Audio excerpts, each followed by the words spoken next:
আসসালামু আলাইকুম। সংবাদে আপনাদের সবাইকে স্বাগত জানাচ্ছি। আমি ফিরোজ তোহা। শুরুতেই সংবাদ শিরোনাম। বাংলাদেশের সর্বশেষ গুরুত্বপূর্ণ আপডেট সংবাদে আপনাকে স্বাগত। শুরুতেই সংবাদ শিরোনাম, পরে বিস্তারিত।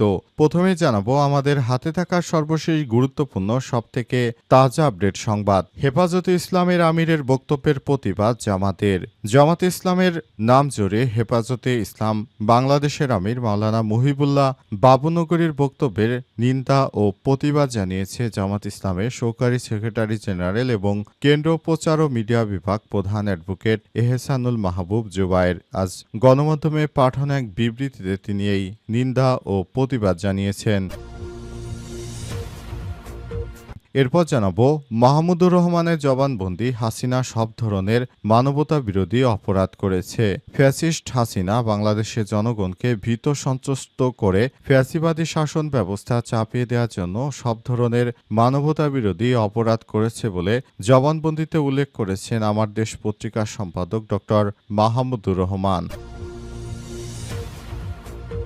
এদিকে নারায়ণগঞ্জে ঋণের চাপে ফ্ল্যাটে স্ত্রী ও সন্তানকে হত্যা। নারায়ণগঞ্জ শহরের বাবুরাইল বৌবাজার এলাকায় একটি ফ্ল্যাট থেকে আজ ৩ জনের মরদেহ উদ্ধার করেছে পুলিশ। নিহতরা হলেন হাবিবুল্লাহ শিপলু ৩৫, তার স্ত্রী মোহিনী আক্তার মিম ২৪ এবং ৪ বছরের ছেলে আফরান। ধারণা করা হচ্ছে ঋণের চাপে শিপলু মানসিকভাবে ভেঙে পড়ে স্ত্রী ও সন্তানকে হত্যা করে নিজে আত্মহত্যা করেছেন। এবারে জানাবো সচিবালয়ে এখনো আওয়ামী লীগের পেতাত্তারা রয়েছে বললেন ফারুক। সচিবালয়ে এখনো আওয়ামী লীগের পেতাত্তারা রয়েছে বলে মন্তব্য করেছেন বিএনপি চেয়ারপারসনের উপদেষ্টা জয়নুল আবেদিন ফারুক। আজ জাতীয় প্রেস ক্লাবের অপরাজ্য বাংলাদেশ নামের একটি সংগঠনের উদ্যোগে আয়োজিত সমাবেশে সব কথা বলেন বিএনপির এই নেতা। এবং সর্বশেষ জানাবো ৩ জেলায় ডিসি প্রত্যাহার। কক্সবাজার, মাদারীপুর ও চাঁপাইনবাবগঞ্জ জেলা প্রশাসক ডিসিদের প্রত্যাহার করেছে সরকারের মধ্যে কক্সবাজারে নতুন ডিসি নিয়োগ দেওয়া হয়েছে। এ নিয়ে ১৫ সেপ্টেম্বর প্রজ্ঞাপন জারি করেছে জনপ্রশাসন মন্ত্রণালয়। প্রিয় দর্শক, এতক্ষণ শুনছিলেন সংবাদ শিরোনাম, এবারে বিস্তারিত। তবে তার আগে বন্ধুরা অনুরোধ থাকবে এই সংবাদটিতে একটি লাইক দিন। এই চ্যানেলে আপনি নতুন হয়ে থাকলে আমাদের সংবাদটি দেখতে দেখতে চ্যানেলটি সাবস্ক্রাইব করে রাখুন। কমেন্ট করে বন্ধুরা আপনার মূল্যবান মতামত জানিয়ে দিন আপনি বিশ্বের কোন দেশ থেকে বা বাংলাদেশের কোন স্থান থেকে আমাদের সংবাদটি দেখছেন এবং শুনছেন। আর বন্ধুরা এই সংবাদটি আপনার সোশ্যাল মিডিয়া ফেসবুকে শেয়ার করে বন্ধুদেরও দেখার সুযোগ করে দিন। এবারে বিস্তারিত। হেফাজতে ইসলামের আমিরের বক্তব্যের প্রতিবাদ জামাতের। জামাত ইসলামের নাম জড়িয়ে হেফাজতে ইসলাম বাংলাদেশের আমির মাওলানা মুহিবুল্লাহ বাবুনগরীর বক্তব্যের নিন্দা ও প্রতিবাদ জানিয়েছে জামাত ইসলামের সহকারী সেক্রেটারি জেনারেল এবং কেন্দ্রীয় প্রচার ও মিডিয়া বিভাগের প্রধান অ্যাডভোকেট এহসানুল মাহবুব জুবায়ের। আজ গণমাধ্যমে পাঠানো এক বিবৃতিতে নিন্দা ও প্রতিবাদ জানান তিনি বলেন, একটি দৈনিক ১৫ সেপ্টেম্বর সংখ্যার প্রথম পাতায় জামাত সরকারে আসতে পারলে কওমি দেওবন্দি সুন্নিয়াত মাদ্রাসার অস্তিত্ব থাকবে না শিরোনামে হেফাজত ইসলাম বাংলাদেশের আমির মাওলানা মুহিবুল্লাহ বাবুনগরী যে বক্তব্য দিয়েছেন তা অসত্য এবং মনগড়া। তার এই বক্তব্যের মধ্যে সত্যের লেশমাত্র নেই। তার এই বক্তব্য সম্পূর্ণ ভিত্তিহীন। তার মতো একজন বরেণ্য আলেমের মুখে এমন ভিত্তিহীন বক্তব্য শোভা পায় না। আমি তার এই বক্তব্যের নিন্দা ও প্রতিবাদ জানাই। তিনি আরও বলেছেন, বাংলাদেশ জামাত ইসলাম একটি নিয়মতান্ত্রিক ও ইসলামিক ধারা রাজনৈতিক দল। প্রতিষ্ঠার পর থেকে জামাত ইসলামী দেশে অসংখ্য মসজিদ, মাদ্রাসা এবং এতিমখানা প্রতিষ্ঠা করেছে। ইসলামের খেদমত করে যাচ্ছে। জামাত বহু নেতাকর্মী ও শুভাকাঙ্ক্ষী কওমি মাদ্রাসা প্রতিষ্ঠার মাধ্যমে দিনী খেদমতে নিয়োজিত হয়েছেন। জামাতের ইসলামের ইতিহাসে কোনো নেতাকর্মী কোনো দিন কওমি দেওবন্দি কিংবা সুন্নিয়ত মাদ্রাসার বিরোধিতা করেছে এমন কোনো প্রমাণ নেই। তিনি আরও বলেন, ২০০১ থেকে ২০০৬ সাল পর্যন্ত জামাত ইসলাম ২ জন মন্ত্রী ক্ষমতায় ছিলেন। তারা কওমি দেওবন্দি সুন্নিয়ত মাদ্রাসার বিরোধিতা করেছেন এমন কোনো প্রমাণ কেউ দিতে পারবেন না, বরং তারা এই ধরনের মাদ্রাসাকে মুক্তহস্তে সাহায্য সহযোগিতা করেছেন। এ থেকেই প্রমাণিত হয় মাওলানা মুহিবুল্লাহ বাবুনগরী আশঙ্কা অসত্য ও অমূলক। তিনি জামাত ইসলামের নামে মিথ্যা প্রোপাগান্ডা ছড়াচ্ছেন। মাহমুদুর রহমানের জবানবন্দি, হাসিনা সব ধরনের মানবতা বিরোধী অপরাধ করেছে। ফ্যাসিস্ট হাসিনা বাংলাদেশে পুরো জনগণকে ভীত সন্ত্রস্ত করে তুলেছে। বাংলাদেশ জামাত ইসলামের নেতাকর্মীদেরকে সবথেকে বেশি অত্যাচার করেছে শেখ হাসিনা, এমন মন্তব্য করেছেন মাহমুদুর রহমান। আজ আন্তর্জাতিক ট্রাইব্যুনালে মাহমুদুর রহমান শেখ হাসিনার বিরুদ্ধে সাক্ষ্য দিতে গিয়ে সব কথা বলেছেন। এ সময় তিনি বিভিন্ন গুরুত্বপূর্ণ ব্যক্তিদেরকে যেভাবে শেখ হাসিনা গুম খুন করেছে, যে অপরাধ করেছে, সে বিষয়গুলো তিনি সবার সামনে প্রকাশ করেছেন। তিনি বলেন, আমাকে যেভাবে নির্যাতন করা হয়েছে আপনারা দেখেছেন। আমার পত্রিকার সবকিছু তারা বন্ধ করে দিয়েছিল। শেখ হাসিনা আমাকে বিভিন্নভাবে অত্যাচার করেছে, আমাকে শারীরিক মানসিকভাবে অত্যাচার করেছে, জেলে বন্দি রেখেছে।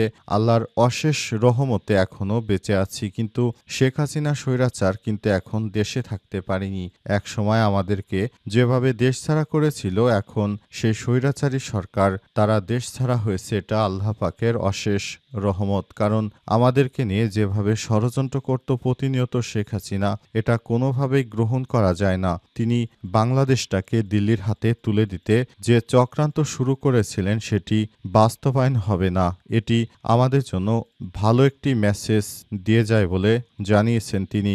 এ সময় তিনি সবাইকে বলেছেন, আগামী নির্বাচনের আগে ঐক্যবদ্ধ থাকতে হবে, তাহলে নতুন করে আর কোনো ফ্যাসিবাদ এদেশে জন্ম নিতে পারবে না।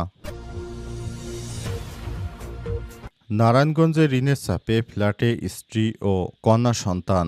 নারায়ণগঞ্জের শহরের বাবুরাইল বাজার এলাকা একটি ফ্ল্যাট থেকে সোমবার দুপুরে ৩ জনের মরদেহ উদ্ধার করেছে পুলিশ। নিহতরা হলেন হাবিবুল্লাহ শিপলু ৩৫, তার স্ত্রী মোহিনী আক্তার মিম ২৪ এবং ৪ বছর বয়সী ছেলে আফরান। পুলিশের ধারণা, ঋণের চাপে মানসিকভাবে ভেঙে পড়ে শিপলু প্রথমে স্ত্রী ও সন্তানকে বালিশ চাপা দিয়ে হত্যা করেন এবং পরে নিজেই সিলিং ফ্যানের সঙ্গে ঝুলন্ত অবস্থায় আত্মহত্যা করেছেন।